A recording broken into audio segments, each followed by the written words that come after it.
Say sadhu, sadhu, sadhu. So, dear Dharma practitioners,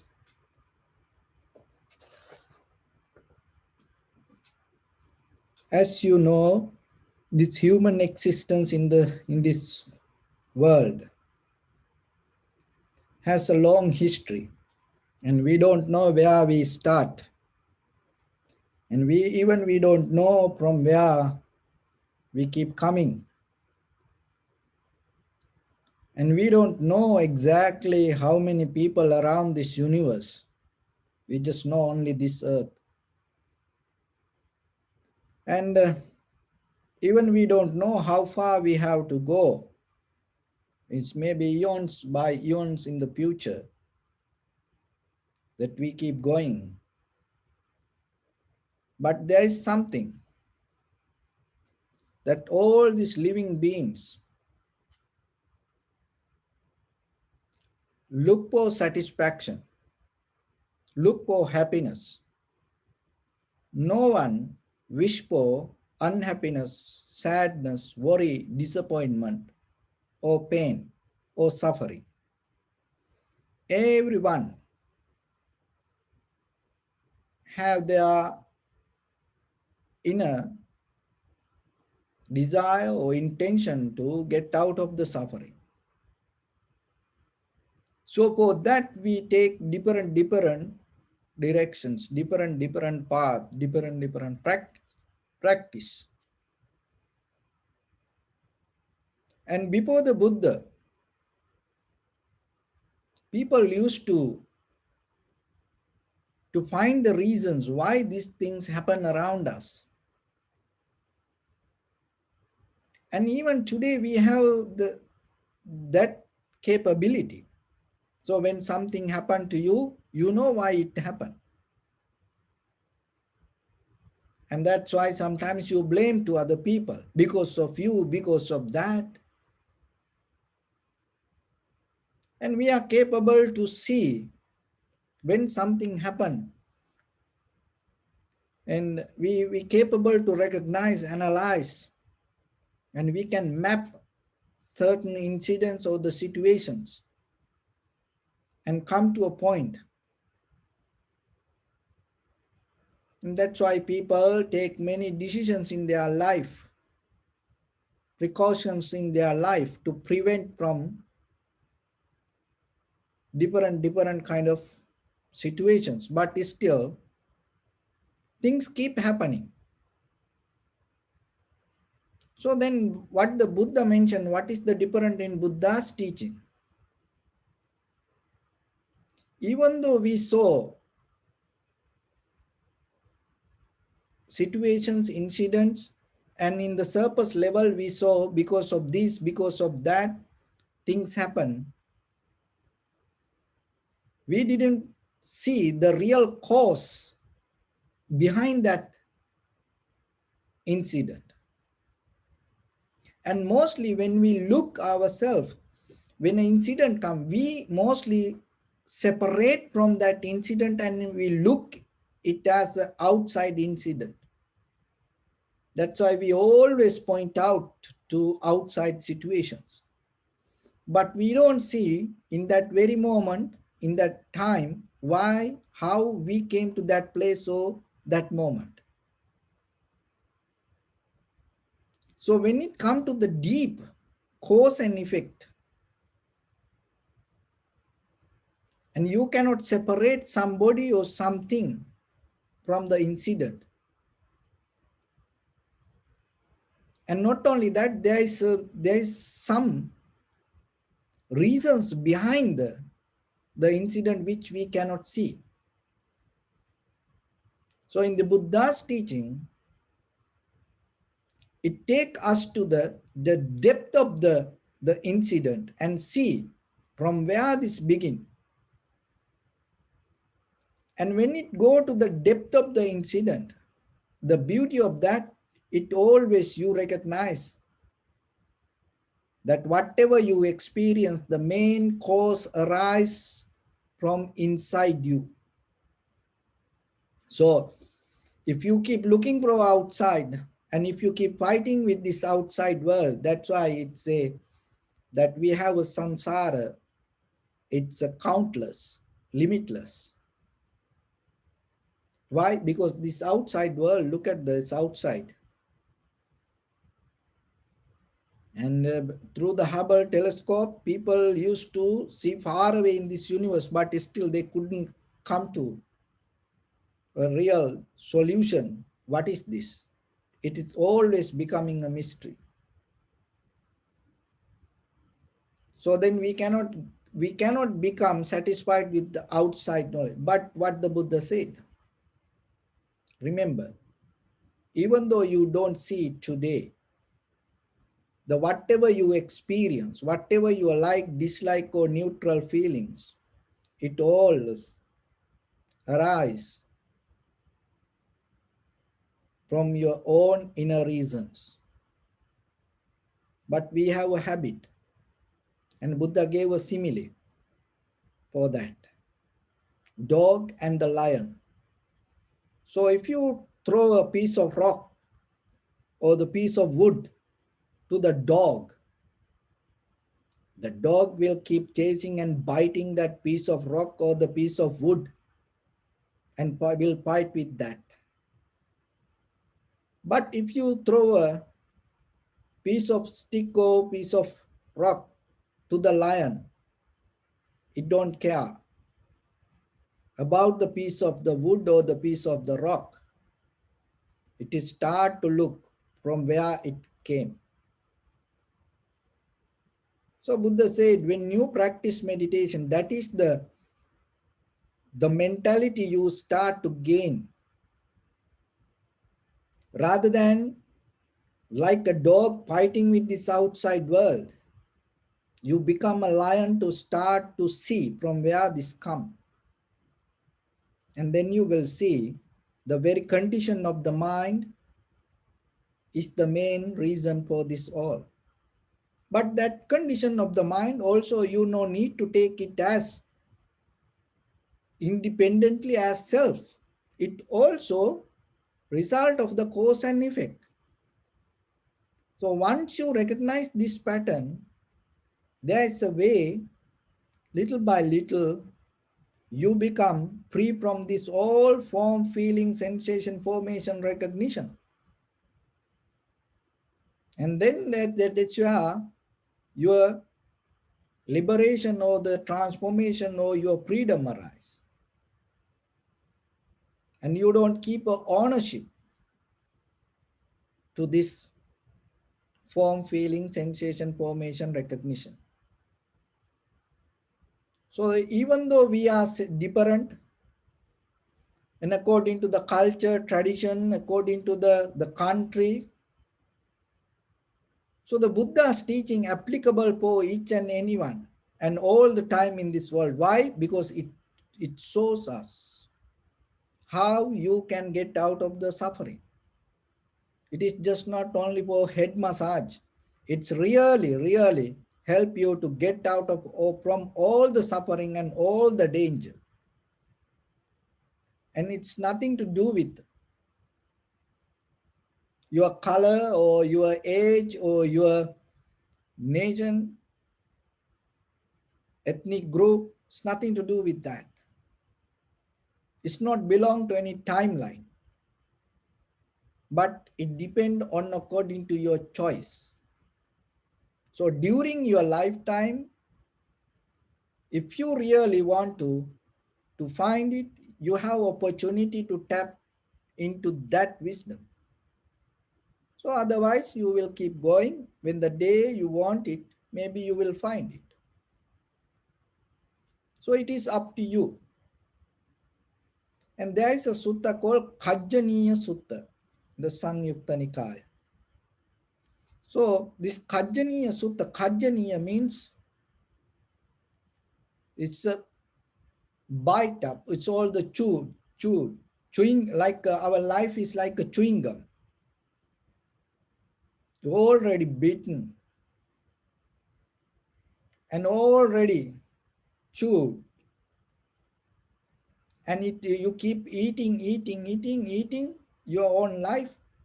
And then you already eat the your history, and the future also going to be like this. It's already chewed up.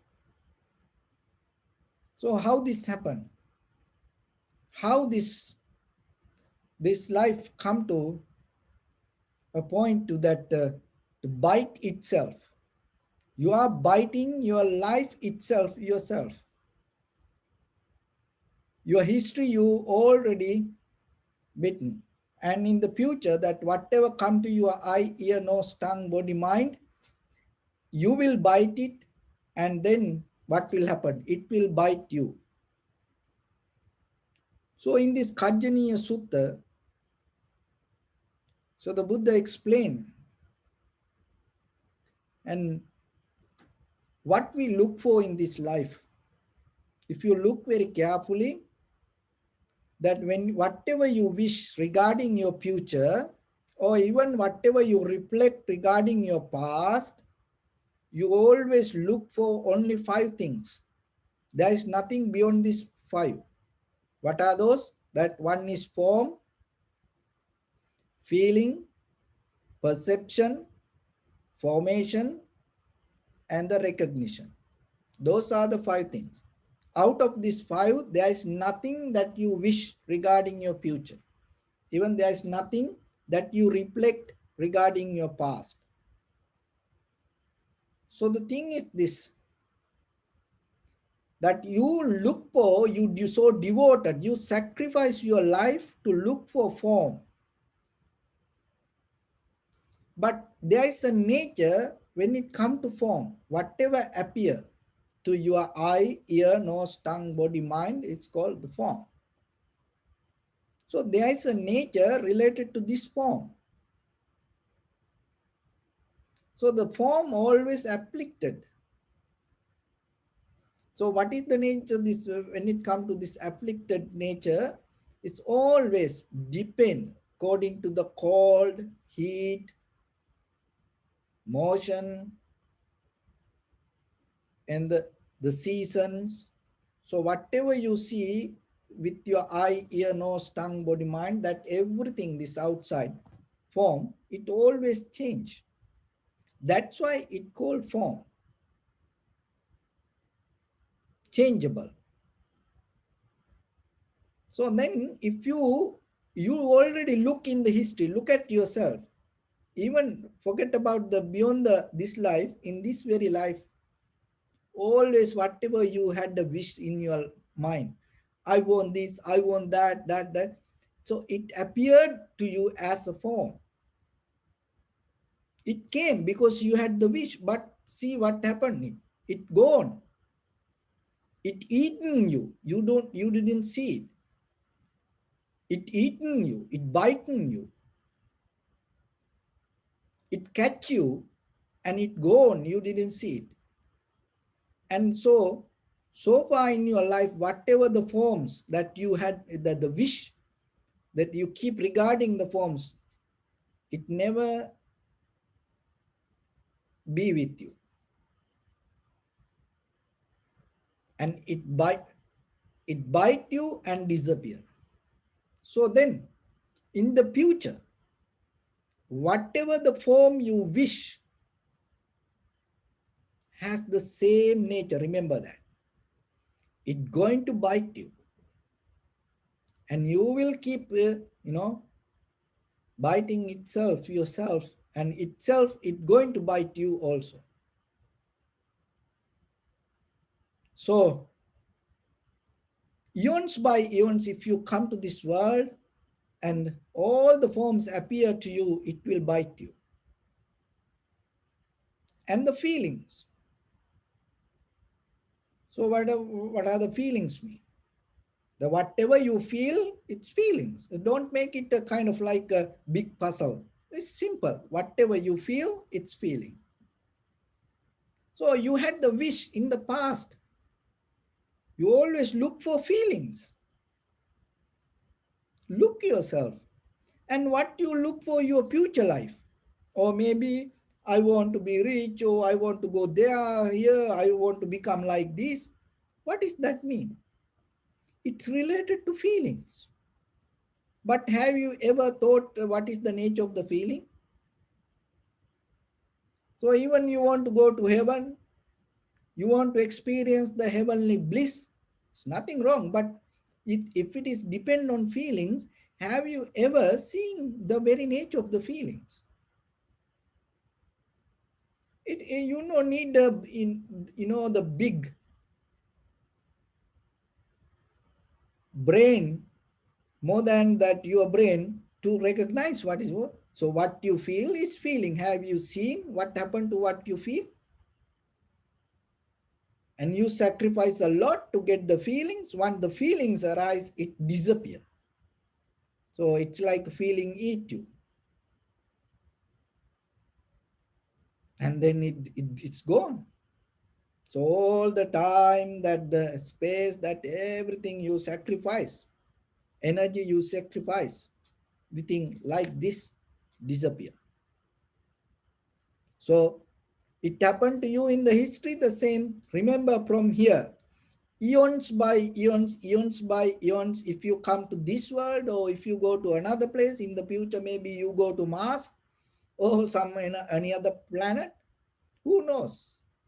After 1,000 years, if you become another human being, or maybe another animal, or whatever, even the maybe deity, angel, wherever you go, still you related to feeling. So then what will happen? That feelings also, wherever it arises, in that very moment, it will disappear. So the form, it already disappeared. Whatever you have seen, here, heard, the felt, or the smell, taste, that all gone. By now, you are empty. And even that whatever you wish in the future, the same thing will happen to you. And the feelings the same. All the feelings arose in you, it all gone.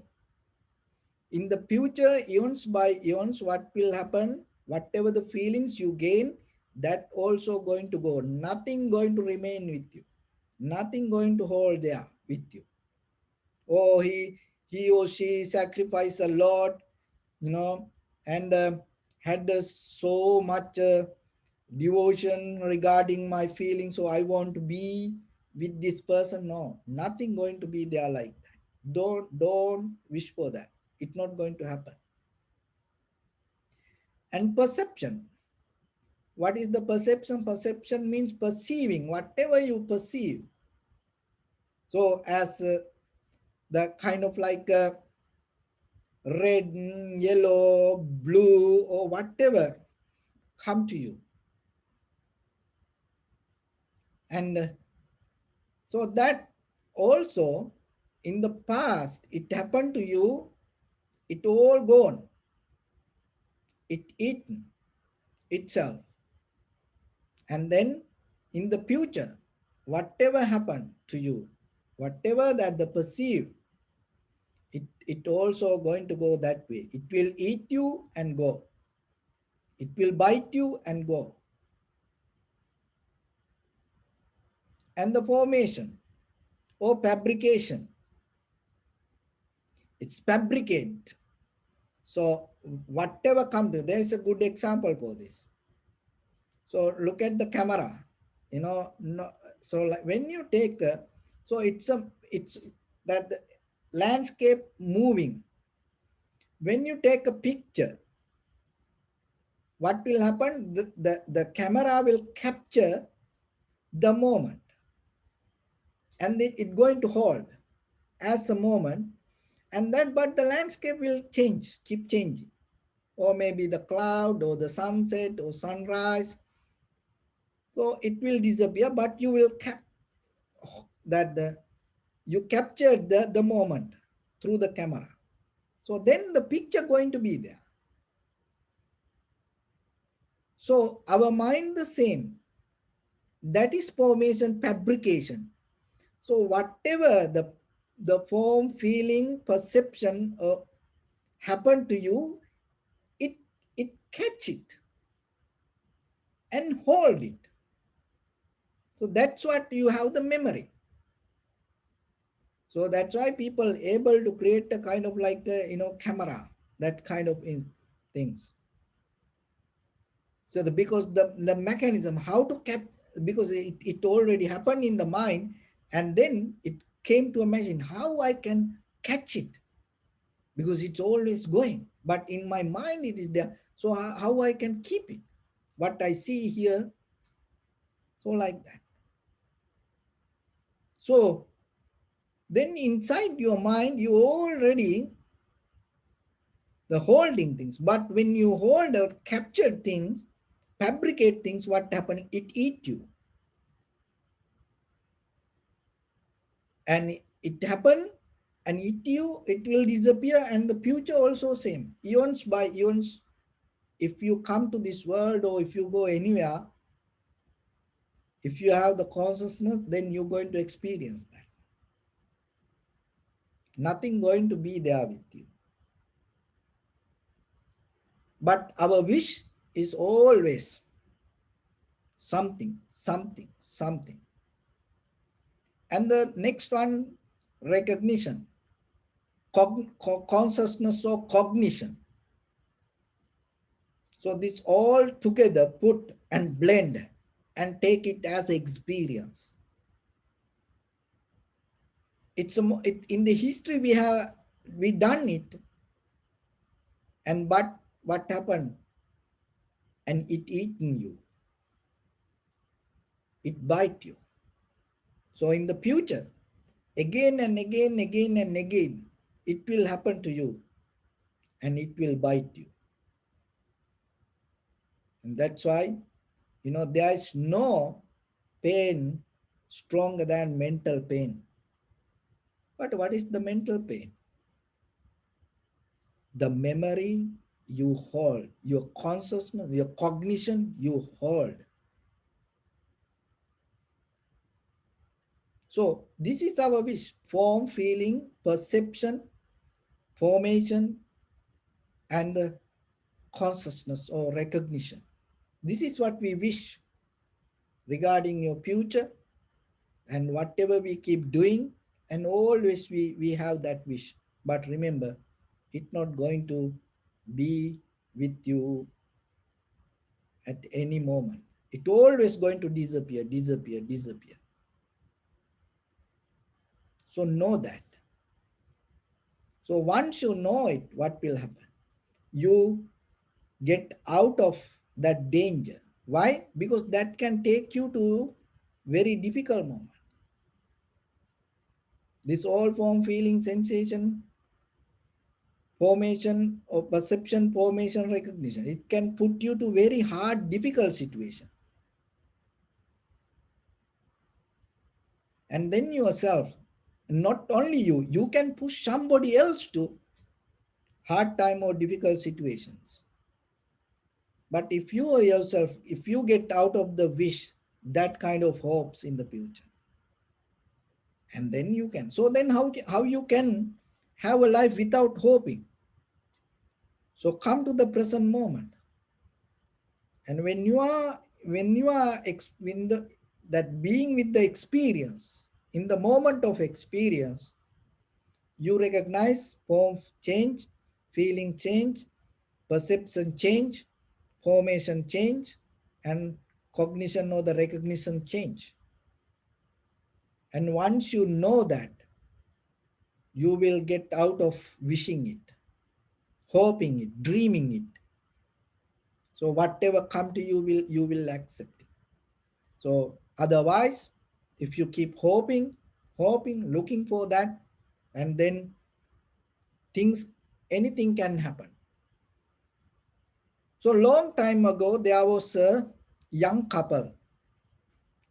They were very poor. So this husband go to work, farming and labor work, and he earned little money. And then in that village, that time there was a carnival. So then the wife told that everybody go to see this carnival in the evening. But this poor family, this young couple, they didn't have that much, cloth to wear and go. They had only one piece of garment to cover themselves. So then one day, the wife told to husband, honey, I want to go to that carnival. And the husband told, darling, you can go and take this garment and you can go.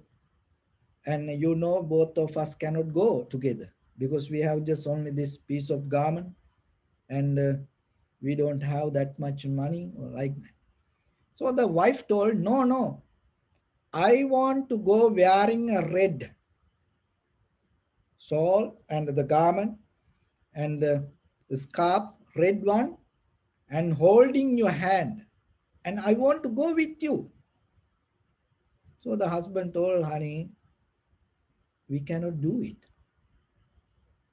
So the wife got a little mad. And when the wife start to get mad, what happened? You know, it start to come in different ways, you know.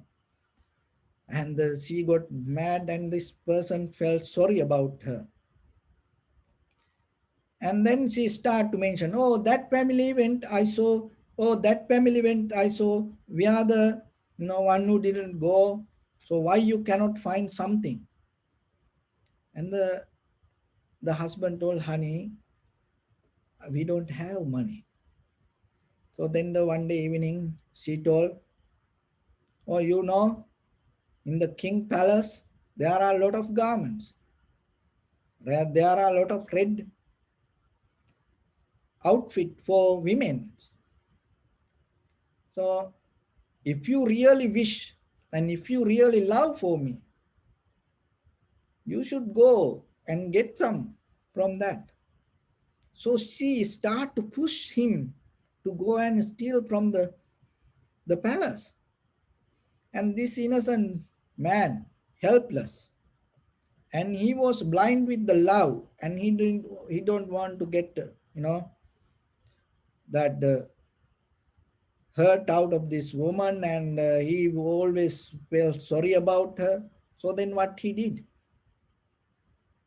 this man one day in the evening went to king palace and jumped into it and start to look for red outfit for a woman. And then the old soldiers captured him and brought to king. And the king told him, he's a thief now.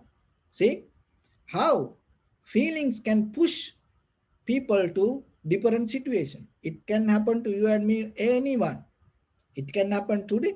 Maybe today didn't happen. It can happen tomorrow. Remember, it can happen before you die, or maybe it can happen when you born again somewhere. So there is a possibility. That's why it called the Samsara is so dangerous. So then the king told him to punish him in front of everybody. Now this guy, go around the city and shave half of his head and put some marks on his body. It's like, to recognize it as he as a thief. See what happened. But still this guy was so weak and, very poor person. And the king thought, this guy, I found him, and then later that his soldiers told from where he found, so then told, from the women's closet, he was looking for this something. So then king look, why this guy went to, the women's closet? Because if he need money or something, he need to go to somewhere. So then somehow the king asked, by the way, why you try to steal from this women's closet? So then this guy told, oh, king, my wife want to go to carnival. We don't have any red outfit. So she want to wearing a red outfit. I told her wearing this, that one piece of cloth, go herself. But she told no, she want to go with me wearing red outfit and holding my hand. And then she told me to, so I love her so much and I want to make her happy. And by hearing this, and king start to understand the very nature of mind. And the very next day, king leave the whole palace and give up everything, and himself he went to the forest and knowingly understanding the danger of the mind. And by the time, see, the and later this king became the prince Siddhartha. See, that's why the renunciate to go away from things. You have to practice little by little. That's why even he as a prince, he born with this all the facilities, very luxurious life. Just he left that everything because in the samsara he used to keep doing that. And that time, by hearing from that innocent person, the very nature of the mind, how the mind can put people to danger. And he thought, oh, this life is so dangerous. It is better leave this kingdom and start to look how I can get out of these desires. And he freed the man and he left the palace. So this happened to each and everyone. Remember, any maybe you will put into danger yourself because of the form, feeling, perception, formation, or cognition.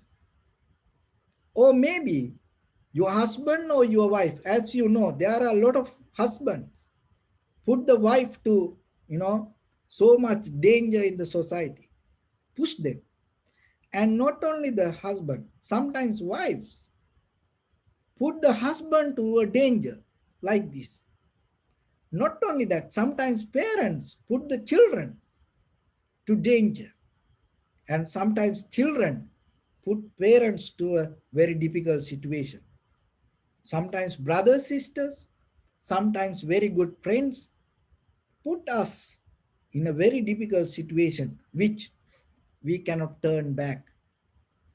So then remember yourself. We do this everything because of we look for form, feeling, sensation, formation, or consciousness. But what the Buddha said, if you look for that, you will never end this samsara. But if you recognize these things change moment by moment, moment by moment, and if you recognize the impermanent of this, and if you recognize this all depending from something, and anymore that craving not going to be there with you. So that is the day you find your liberation, your freedom, your salvation. Once you recognize that, it's going to bring the peace and security to people around you. Why?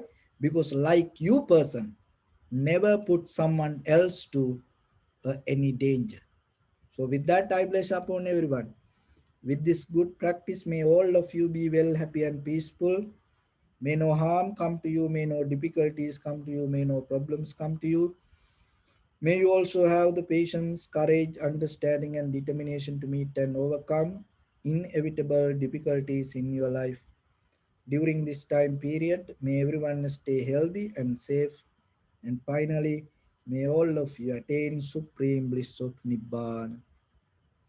Sabbityo vivajjantu sabbarogo vinassatu mate bhavatantarayo sukhi digayuko bhava ettavata cha mehi sampadam punya sampadam sabbe deva anumodantu sabba sampatti siddhya sabbe bhuta anumodantu sabba sampatti siddhya sabbe satta anumodantu sabba sampatti siddhya idamme punya kammang asavakkaya vang hotu sabba dukkha pamuncatu.